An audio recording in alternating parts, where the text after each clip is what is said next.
За Lendman Bank-ус маань өнөөдөр 22 оны ээлжид хувьцаа эзэмшдэг хурлаа амжилттай зохион байгууллаа. Энэхүү хурлаар компани 2022 оны үйл ажиллагаа хангалттай сайн байна гэж дүгнэлээ. 22 он Lendman Bank-ус маань нийт 5.5 тэрбум цэвэр ашигтай ажиллаа. Үүнээсээ 1.3 тэрбум төгрөгийг хувьцаа эзэмшдэг ногдол ашиглалгын хуваарлахаар шийдвэрлэлээ.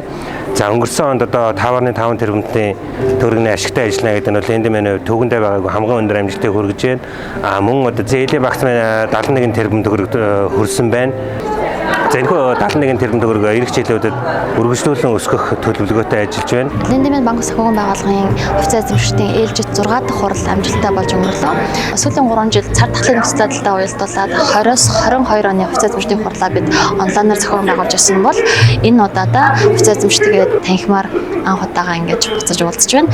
За хувьцаа эзэмшигчдийн хурлын эрсдэл нэлээд өндөр 86% байлаа.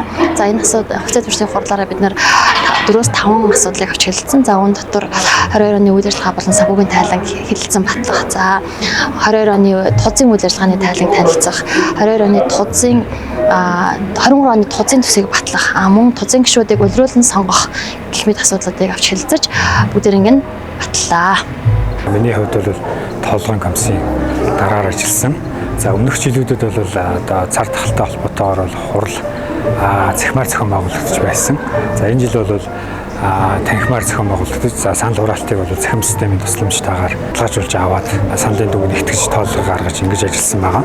За тэгэхээр энэ дээр энэ санал хураалтын системтэй холбоотойгоор ерөнхийдөө бол хүний оролцоо бага учраас алдаа гарах магадлалын хувьд багтай. За тэгээд давхар бидний зүгээс тоолгын комиссийн зүгээс бол бас давхар баталгаажуулж шалгаад ингээд одоо санал хураалтын дүнг нэгтгэж баталгаажуулж ингэж ажиллаа. 2023 онд Lendman компани маань болохоор хоёр том ажил, үндсэн том ажил төлөвлөж байгаа. За эхнийх нь бол мэдээж аппликейшны UX UI том шинжилэлт ирж байгаа. Одоогоор болохоор Lendman 2.0 гэдэг нэртэйгээр одоо төлөвлөгөөний ажлууд маань эхэлсэн явж байна. Хоёр дахь нь болохоор бид нэр зах зээл дээр цоошин бүтээгдэхүүн танилцуулахаар одоо ажиллаж байна. Энэ бүтээгдэхүүн маань бол эхний одоо 100 хүндээ өнөөдрийн байдлаар бол хүрээд эхэлж байгаа.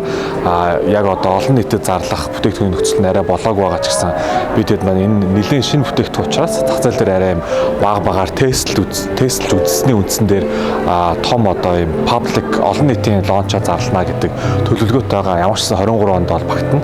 Энэ бүтээгдэхүүн маань бол одоо яг юм багаар харилцагч нартай хүрээд үе шаталтайгаар явж байгаа гэж ойлгож байна.